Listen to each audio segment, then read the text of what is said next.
Hello, hello, hello, and welcome back to Urban Yoke. My name is Giulia, chiamo Giulia, and as always, I'm excited to have you join me.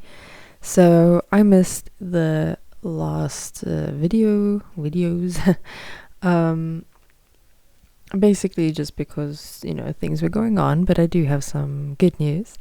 And the good news is that I got my Italian driver's license, which was exciting, and that's kind of what took up most of my time recently, and a visit from family.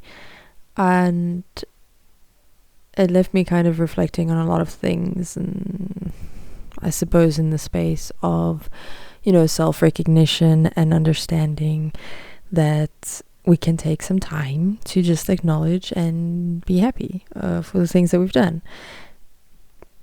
For many years, I've been going through a phase of not really feeling like myself, feeling very insecure, feeling lost, I guess one could say. A different side of myself, because you can never really be anyone else, right? You can only be yourself. So this is more just a self that I wasn't happy with. And it culminated in having to get my driver's license in Italy, because I couldn't convert mine from South Africa. And it left me feeling two things. One, either I wasn't going to accomplish this, and that would definitely damage my self-esteem, or two, I was going to get it right and feel amazing. What I hadn't anticipated was how much it would begin to represent an aspect of myself that really needed me to win. This wasn't just about getting the license and having the mobility and having the freedom. It was about regaining the confidence, regaining the person that I was and truly am. So,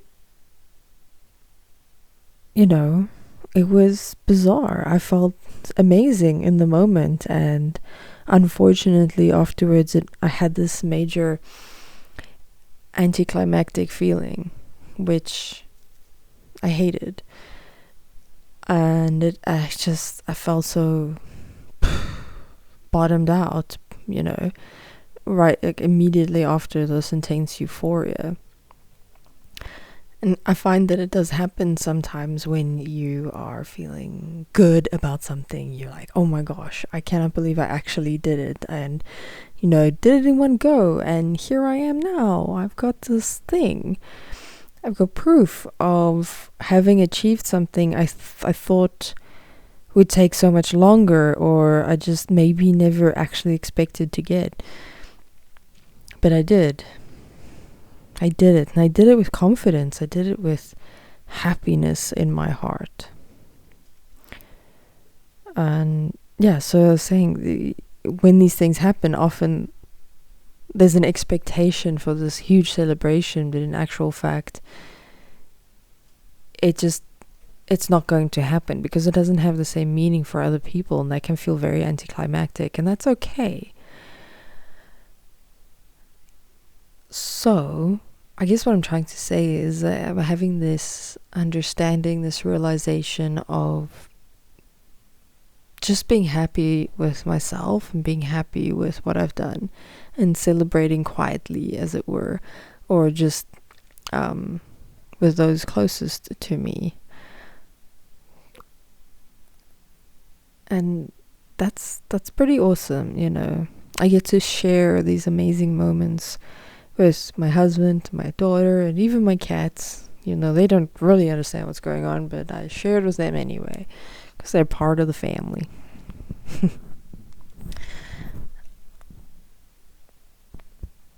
But it's a weird time.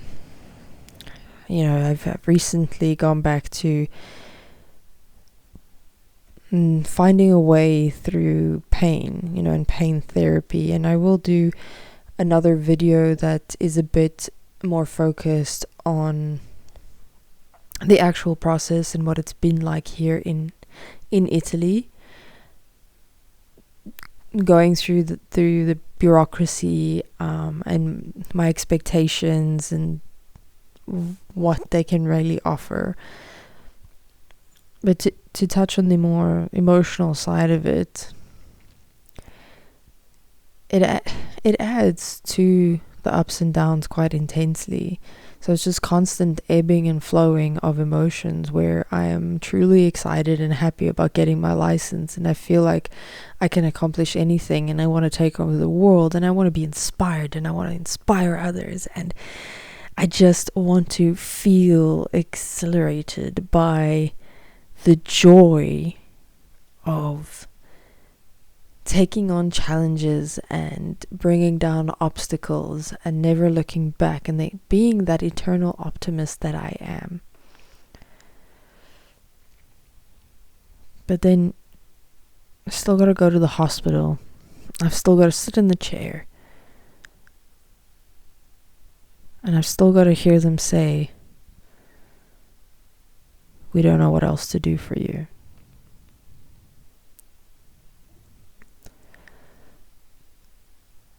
That's never been easy. But there used to be a sense of hope, a sense of there must be someone who can help me. But it's just not the case until someone actually is able to figure out why I have the pain, why I have syringomyelia, why I have what I have, and have the symptoms that I have. There's no real treatment, right? Because if you don't know the cause, then how can you actually fix it? You can only treat the symptoms, and even there, you're treating symptoms in this reactionary way. So it's okay, are you feeling that? Take this. Are you feeling that? Take this. But it doesn't really help, and over time, the body becomes used to it. It becomes, how can I say?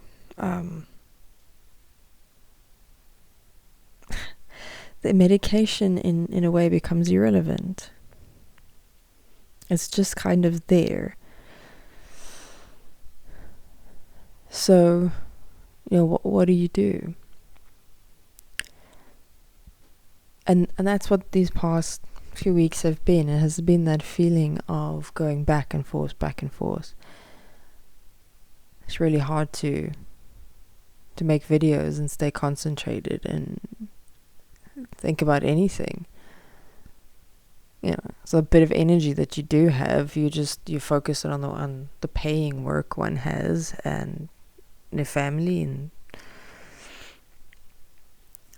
those things that are close to you, and resting, because resting is really important.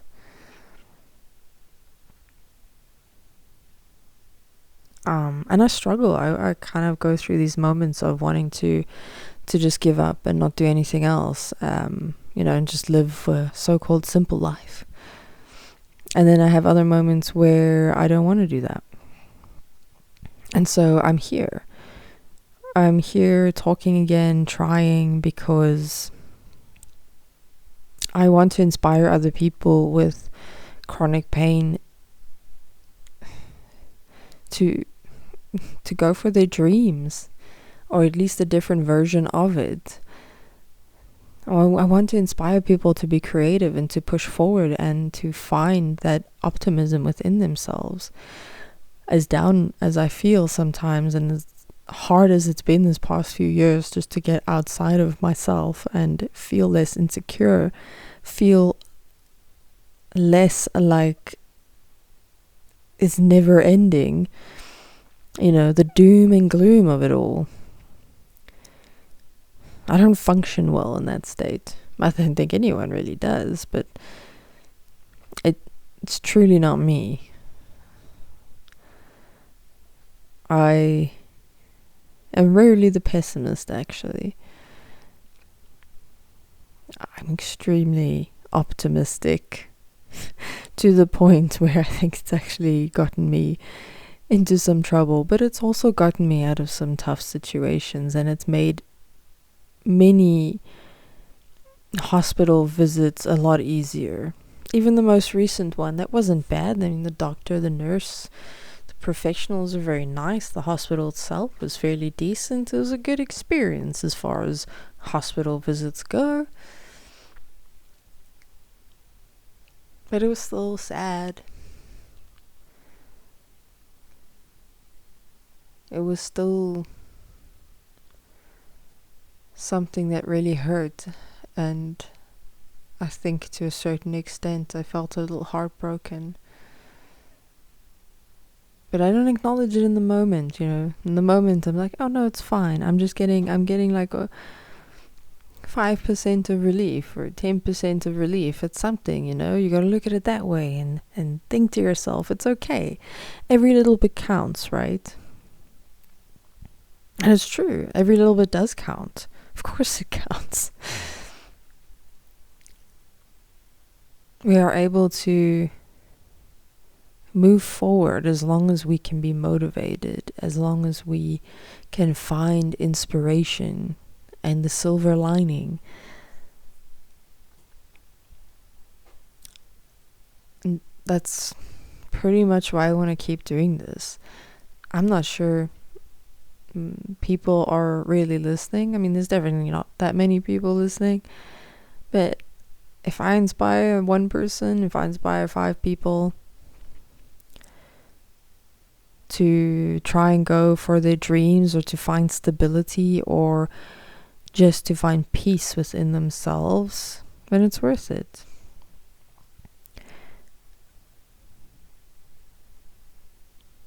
Life is tough enough. I mean, the nurse at the hospital said to me that she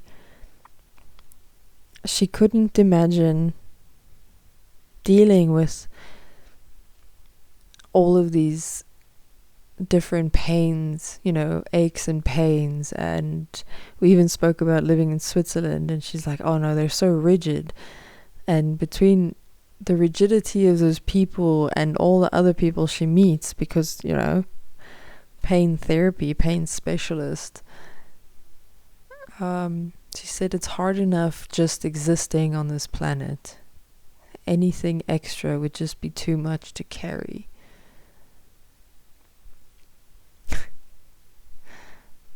Sincere, honest, of course, but also tough to hear, right? Because you're the person that's carrying those burdens. You're the person that's still got to smile and say, oh, I understand. But it's not all bad. And don't get me wrong, it's not all bad. I have a really cool kid, amazing husband, 6 cats that basically don't let me sleep. But I love them all. They're a huge part of my life, and I get to live a life that is much better than many people on this planet, and I have immense gratitude for that. I know that in many ways I am lucky to have the opportunities that I have. And I've always looked at life in that way, and I hope that you also take the time to look at life like that. Be grateful for what you do have, even when you're in a lot of pain. If you can be in a lot of pain in a comfortable bed, in a warm house, you're already doing better than a lot of other people. So appreciate what you do have. Right now, though, I'm going through a phase of just acknowledging my emotions, just acknowledging that I have felt bad. That I am a bit heartbroken because that hope that I spoke about, I think that hope is gone.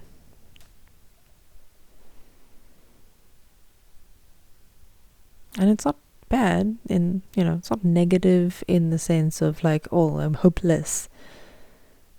It's just not there anymore. It's I guess, not needed, because there isn't a treatment. There isn't someone with a magic wand. It's just time for acceptance, time to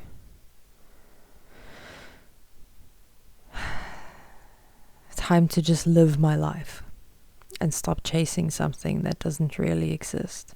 Continue seeing the doctors and making sure that there's kind of a maintenance aspect to it, right? That is important. Taking care of myself, for me and my family, yes, absolutely. But chasing an answer, chasing the best medical care, yeah, it's taken too much of my life already, and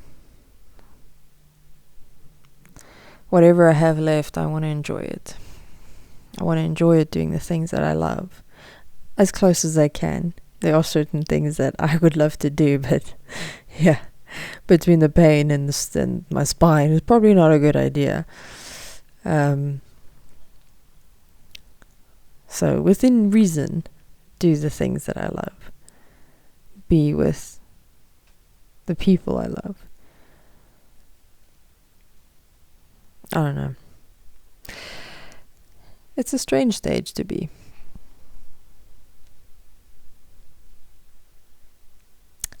But that's where I am. Some of you might be at the beginning, where you're still dealing with the anger, the grief, the loss. Some might be in the middle, where the optimism and the hope is strong. Some of you might even be at the activist stage. We all deal with this in our own way. For me, now, the best way I'm going to deal with it is just by sharing that inspiration and sharing optimism and sharing the idea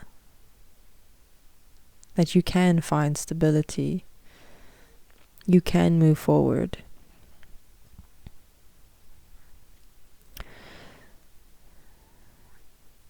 And yeah, that's kind of all I have to say.